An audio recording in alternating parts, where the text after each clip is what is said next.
Aaron McMahon, Ann Arbor News, MLive.com. You got a couple of, you mentioned athletics a couple of times now. I'm wondering how you view athletics and how it fits into the general university ecosystem.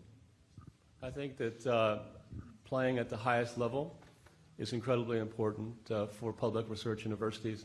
The University of Michigan has a storied history and has a great set of teams right now across a wide group of different sports. It's a point of great pride for the institution. It knits the whole community together. So I think that there's a tremendous synergy between academics and athletics. And I want to do everything I can to ensure that Michigan competes at the highest level. Hi, sir. First of all, welcome. Thank you. Kimberly Craig, Channel 7, Michigan alum. Go Blue. Go Blue. Go Blue. And what do you think is behind the connection that you're able to make with students? Why do you think that's so easy as it seems for you? Well, you know, I am approaching 60 years old, so it's quite a distance between students and myself, but I think I'm young at heart. The reason why I have that connection is because students are the raison d'etre of a university. That's why universities were founded. And that's something, if you trace back the roots of this great institution, it was there. There was a tremendous vision to make a great university for the state of Michigan, initially in Detroit and moving out here to Ann Arbor when there were only a couple of houses, right, that actually housed the faculty and the students. And so the reason why I resonate with students is that I remember the transformative impact of my undergraduate education on my life. I've seen the transformative impact on many first-generation students.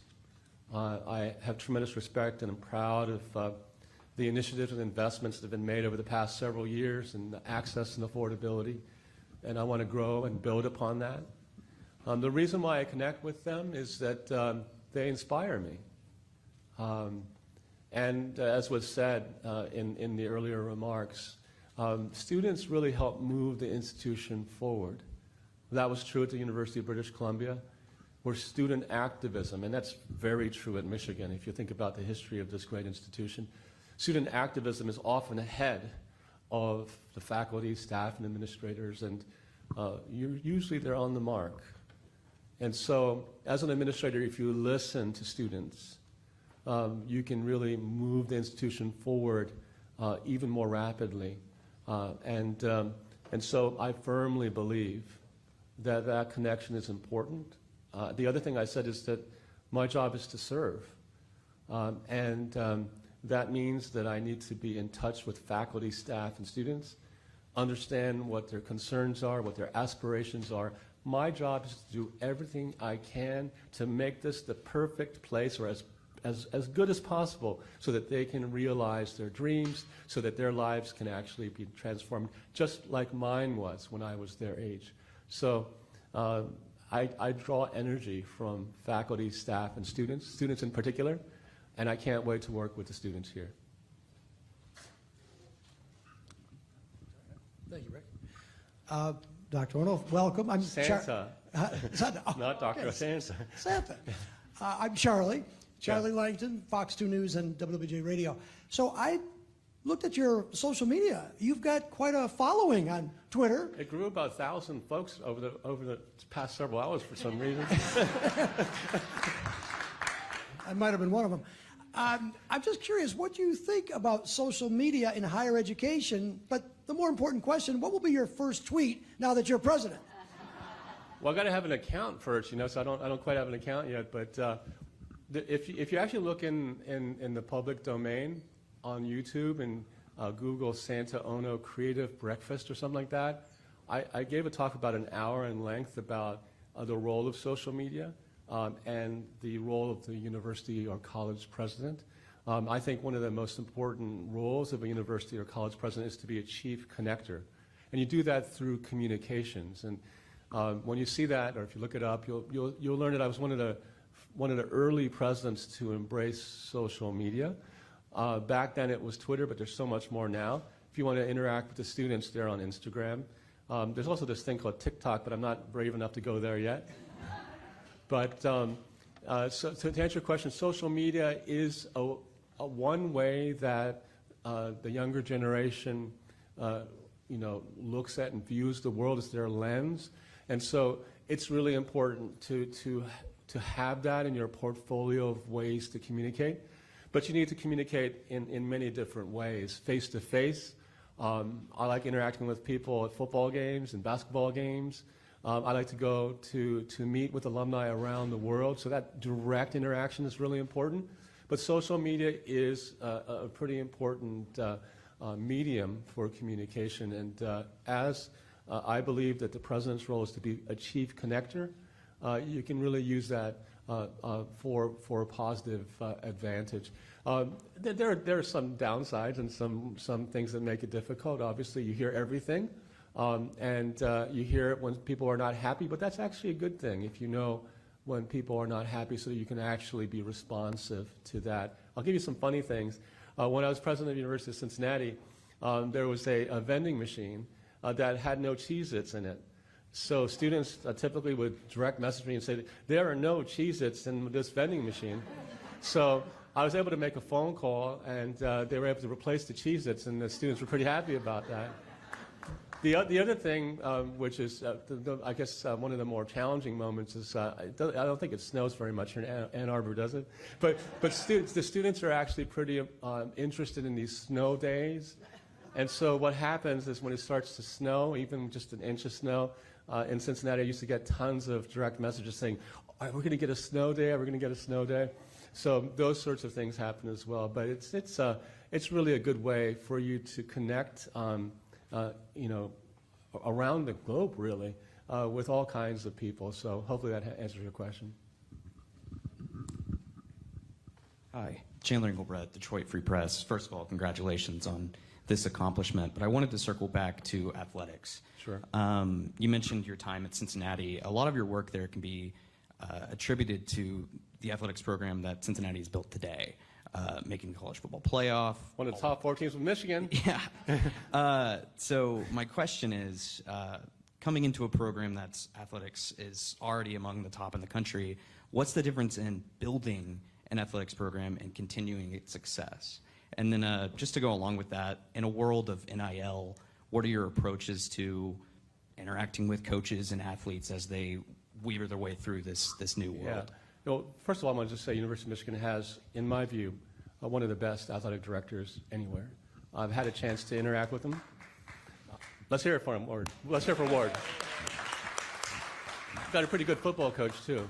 But let me just tell you that I do have quite a bit of experience in terms of NCAA D1 sports. Your question is a very germane and important one because it's in quite a state of flux, as you know. The Big Ten has really changed quite a bit as of late with the movement of USC and UCLA into the Big Ten. I think it's going to be helpful to have a president who's been at the table during conference realignment. There are waves of conference realignment. There'll probably be future waves of conference realignment, knowing how things work. It's important for the president of an institution to work directly with the athletic director. We have a great athletic director here, to work with Mary Sue, to be brought up to speed with where the thinking is in terms of the conference itself. And so hopefully that answers part of the question. I think that hopefully will be helpful. I said pretty clearly, I hope you heard it, that I'm going to do everything I can to support the coaches and the players to compete at the highest level. Take hopefully Rose Bowl as a possible example of that. But in any case, how would I interact with the coaches and the players? I tend to be there for them. I would go there during practice. I would even, I don't know if it would happen here, but they would suit me up in basketball uniform or football uniform, and Butch Jones used to have them throw passes at me. I'm not very good. I have lots of years of eligibility, but you don't want me to be a Wolverine. But I connect with them, and if you talk with the coaches and the ADs at UBC or Cincinnati, they'll tell you that I'm passionate about it and supportive of them. I've even been known to actually go in there at halftime if the team is behind and give them a pep talk, which is a little unusual for a president. But whatever I can do, I mean, these are difficult roles to be a scholar athlete.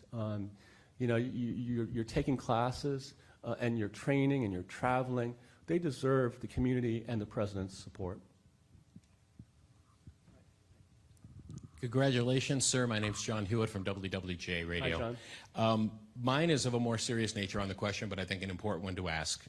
In regard to the recent issues Michigan has been through with sexual harassment claims in the athletic department and also, and certainly not unique to this university. But when we talk about a culture of openness and accessibility for people to be able to speak out if they feel they are being harassed, despite not asking you to go down the history of this issue in particular, but moving forward, what is your view in regard to having a campus that embodies these aspects of striving to allow people to be able to report and be able to feel safe, secure as they get an education here? Yeah, it's absolutely a top priority for me and for this institution. You've all been following what's happened. Mary Sue Coleman is doing an outstanding job. Wilmer Hale issued a report. I've scanned it. The recommendations that the regents have made, I support fully. I'll tell you that we were in a similar situation when I began at the University of British Columbia. There was no policy. There was no clear office. There had been a couple of committees put together to respond to a similar kind of report. And so I as president, got directly involved in making sure that the policy was stood up, the office was stood up.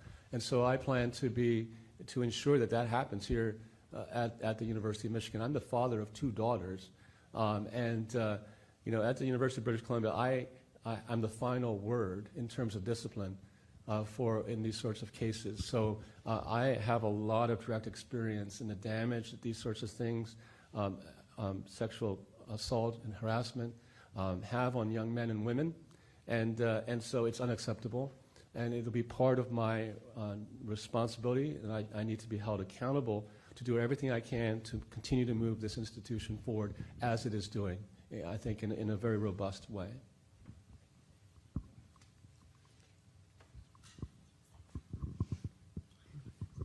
Hello, Santa. My name is Kim Kozlowski, right straight in front of you. I'm a reporter at the Detroit News. Hi, Kim. How are you? Thanks for taking my question today. My pleasure. I think you just addressed an issue that a lot of people think is an important and a challenge facing this university. I'm curious to know, what do you think are going to be some of the biggest challenges you might face here at the university, and how might you address them? I don't get turned around. I look at things as opportunities. Challenges are just opportunities to make a place even better. There is no perfect university. There's no perfect institution of any kind that I'm aware of. University of Michigan is pretty remarkable. As I said, it's a stunning institution.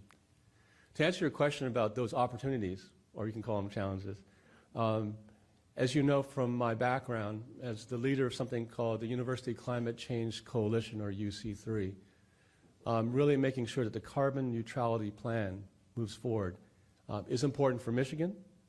It's a passion of the students and faculty and staff of this institution. There are great people here. They need to be supported, and I will. And it's important for the world. And so that's an opportunity. It's a challenge for the world. It's an opportunity that University of Michigan, I think, is uniquely placed to help address. That's one. The issue of, as I said in my remarks, post-pandemic, one thing that's come to fore are issues of diversity and inclusion, and people feeling that they belong in an institution. I want to make sure that I interact with all faculty, staff, and students to hear the concerns that exist at every institution, and do everything in my power to work with the EOs, the executive officers here at this institution, the deans. These are great people, by the way, on this executive team and the deans. I know some of them, and I've read what their priorities and plans are. This is already a priority for them. My job is to do everything I can to support them to make this a diverse and inclusive community. Those are 2. Is that good enough? Okay. All right. Hey, Santa. Welcome aboard. I'm Thank Victor you. Williams from Local 4 News in Detroit. I just wanted to see if there were any issues or tasks that you were planning to tackle right out the gate. Well, no, I think that's most important for me to continue to talk to President Coleman. I understand she's got a binder like this for me to read, And so before, I don't like to make statements about priorities before I'm fully up to speed. I'm going to talk to her and read that. But I will say, I've listened to every single listening session during the presidential search process. I've actually listened to 2 years of YouTube videos of regents' meetings. And so I have a pretty good idea of the concerns. Of the concerns of the community. And so I don't want you to have an impression that I'm not aware of some of the concerns. You have this unique thing at the end of the Regents meeting where about 30 minutes or so, people can say whatever they want. I listen to those things.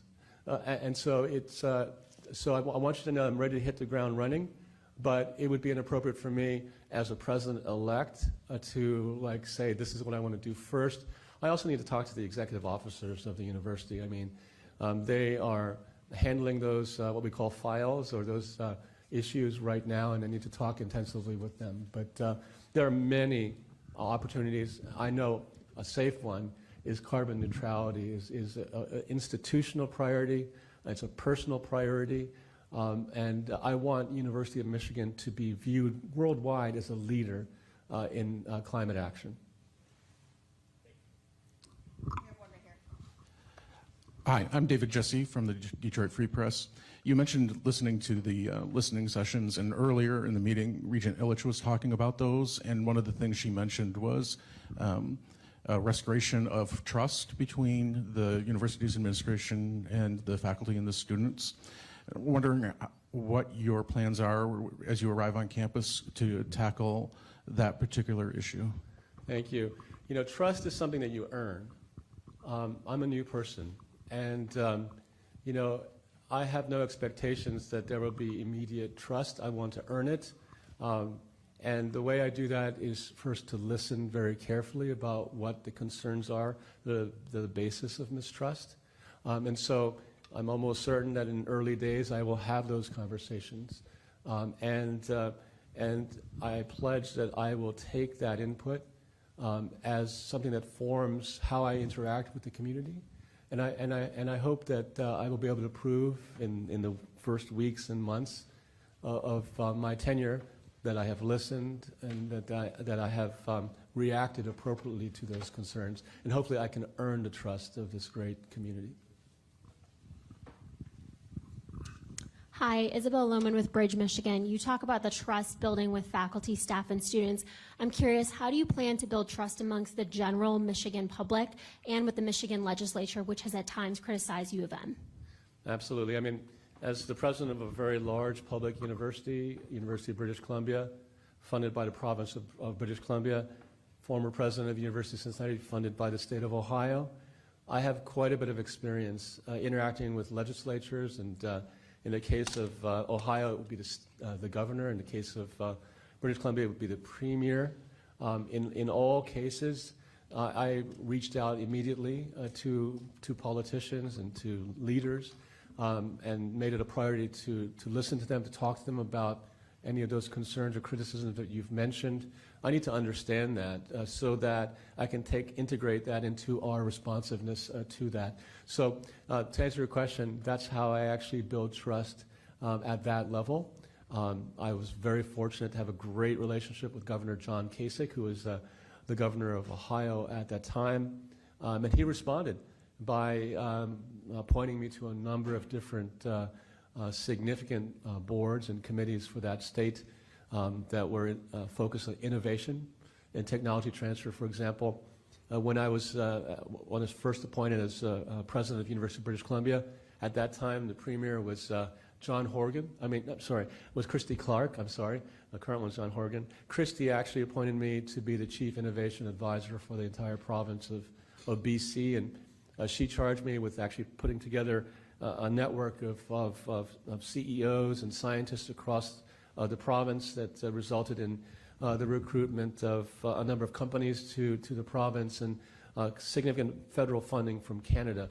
And so that's what I'll do is one of the first priorities for me will be to interact and get to know them, listen to their concerns, their aspirations, their dreams, and as a state institution, I think it's really important for us to know those aspirations and dreams and to serve Michiganders, really. We've got time for one more question, if there's one burning question. Oh, sorry. Here we go. Thank you. Gotta move quickly. Anna Feifelsky, the Michigan Daily.